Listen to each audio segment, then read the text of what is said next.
Hey, Richard Bryce here, Tennis Hacker. In this video, I want to help you to develop more power on your forehand.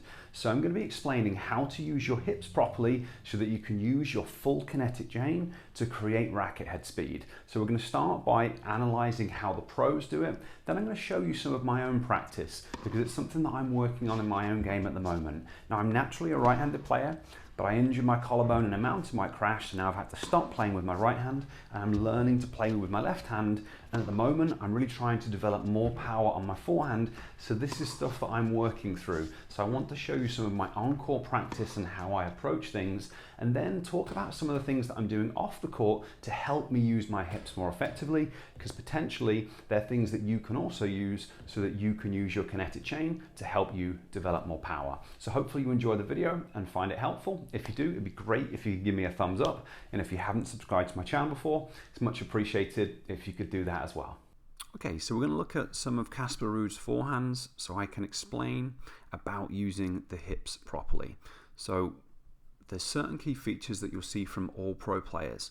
They'll look slightly different just depending on the style and the exact ball that they're going to be hitting, but the preparation is always going to look fairly similar. There's going to be a loading and a unit turn. So he's loading into his right leg, his back or outside leg. The pelvis will be pointing to the side.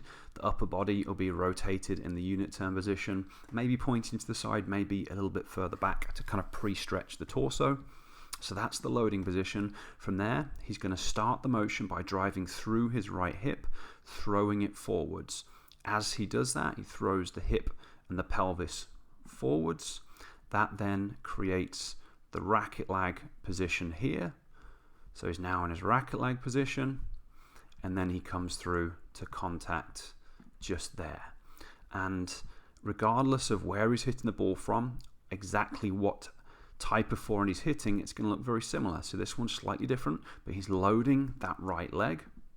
He's got his pelvis pointing to the side. He's got his torso rotated back slightly. He's about to throw his right hip forwards. As he does that, that is going to start the forward swing. It's going to bring him into this racket lag position and then through to contact. And then we'll just look at one more for good measure.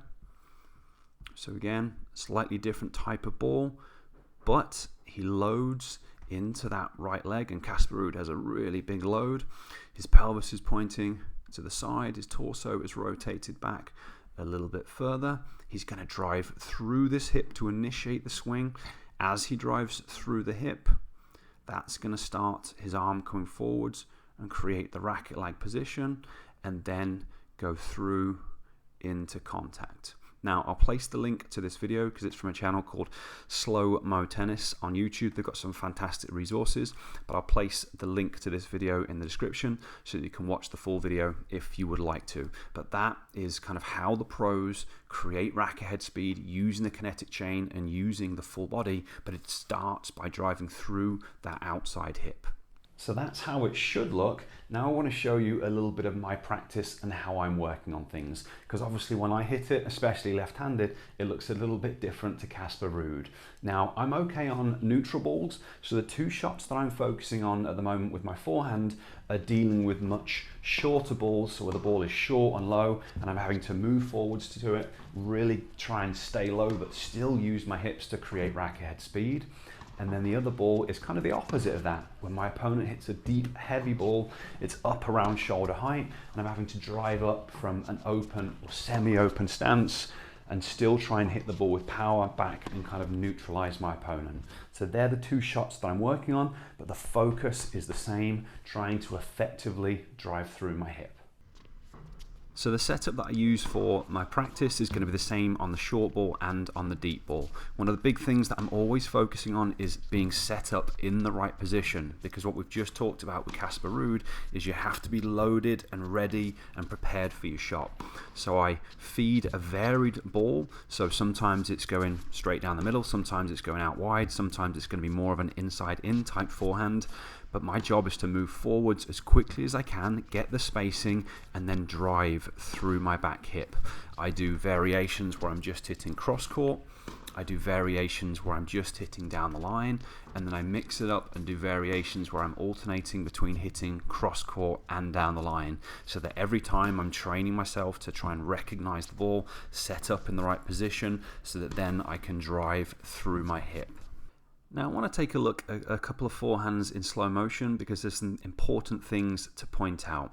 The two hardest things in tennis are firstly reading the ball so you can set up in the right position for your shot.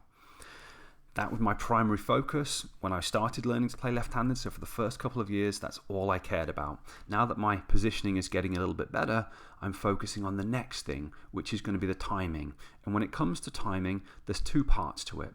There is when we drive through our hip. So we've got to start our swing at the right time, and that's going to be done in relation to how far the ball is away. So if I start my swing too early, that's going to mess the timing up. If I start my swing too late, that's going to mess the timing up. But it's about throwing your hip forwards at the right time to be able to then create the sequence, the chain that we're going to be using. And then again, there's an additional timing that comes after that. So we've got to time the start of the swing. So where's the ball? How far is it away? When am I going to drive through this back hip here? And then we've got the sequencing. So we've got the hip that's going to fire, followed by the torso that's going to fire. Then your shoulder's going to start to take over, and now the bigger muscles in the shoulder are going to fire to finish creating the racket head speed. So we've got the timing as in when do we start driving through the hips, and then we've got the timing sequencing the body movements. And we've got to get that all done at the right time, in the right order, in order to create maximal racket head speed. And that's the other thing that is extremely hard in tennis.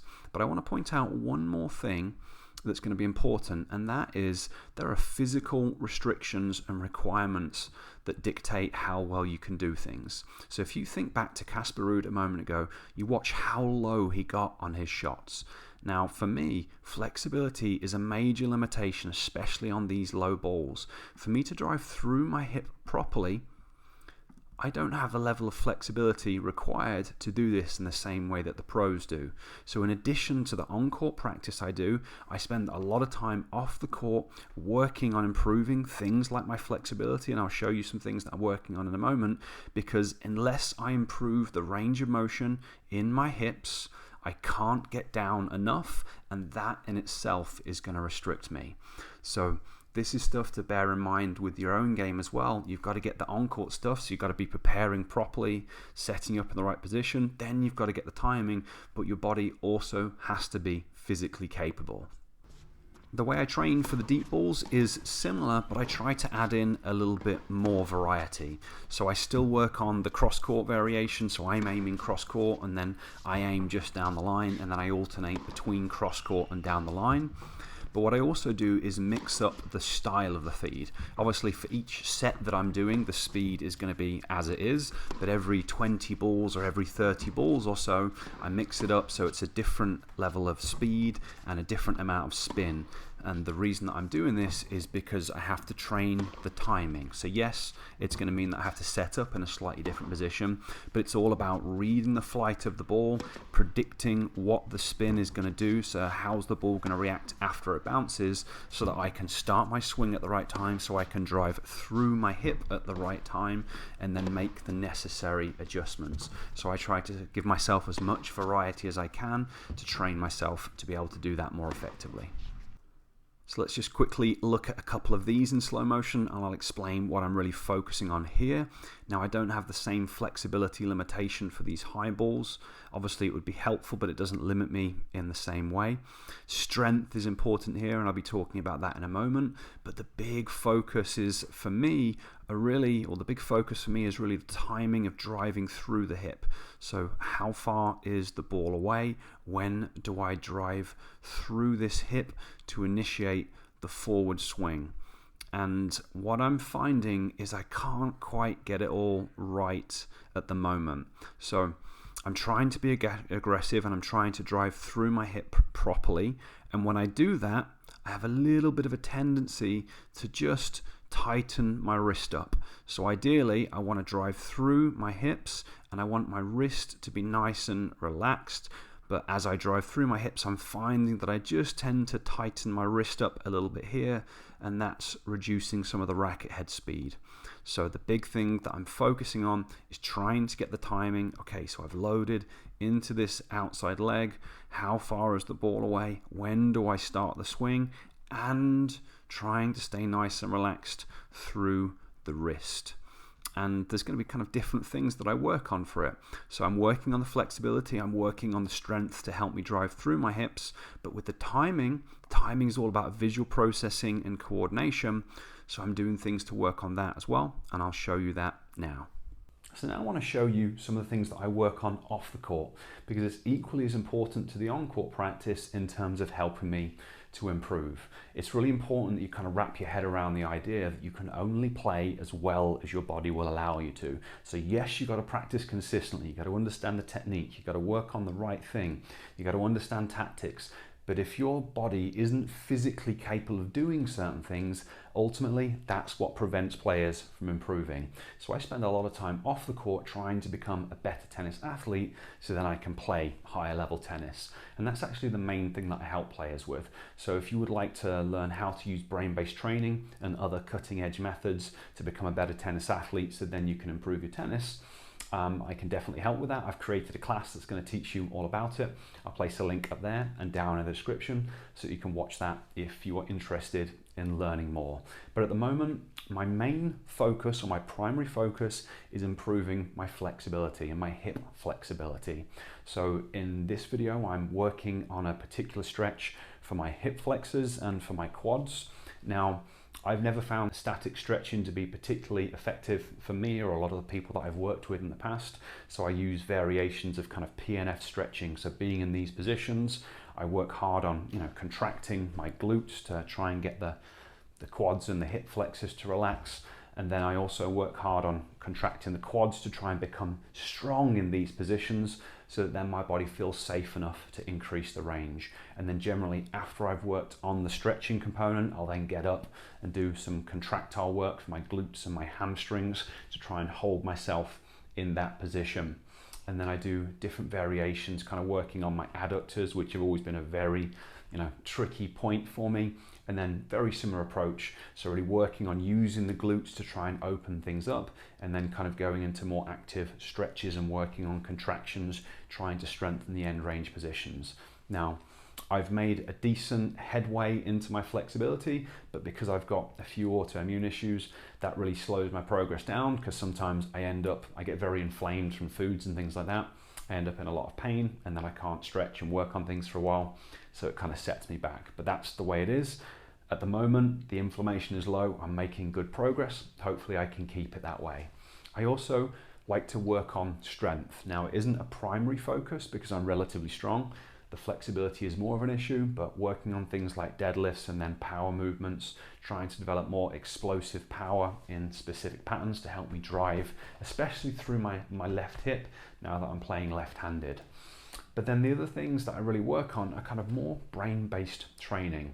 Now, I still work on them because I want to improve my vision and I want to improve my coordination, but it's a way lower priority than, say, the flexibility is at the moment. Now, I'm doing a lot of work on my left hip for coordination because I obviously want to be coordinated and able to drive through my left hip as well as being strong and flexible. And I do various different things to train and improve my visual function. So I do off-court exercises, simple tracking exercises that you can do anywhere. And I'm also developing a virtual reality training program to really take tennis vision training to the next level. So I've been doing a lot of that as well. And I feel like the combination is working well. I'm making steady progress on my left-handed game. Hopefully I can get to the point where I'm playing 5-0 tennis again. So that's my initial goal, but this is kind of how I work on it. And this is how I recommend all players work on their game as well.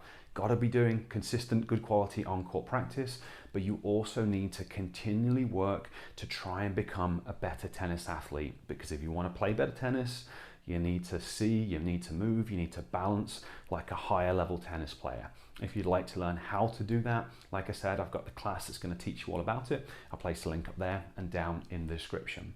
Okay, hopefully this video has been helpful for you. Hopefully it's given you some ideas on how to start to think about your technique, how to kind of prioritize what you're working on.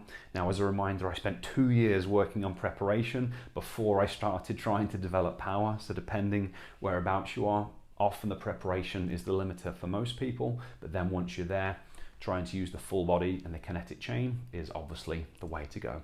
Okay, any questions, comments, leave them down below. If you found the video helpful, it'd be wonderful if you give me a thumbs up. And again, if you haven't subscribed to my channel, that's always much appreciated as well. Okay, I'll catch you next time.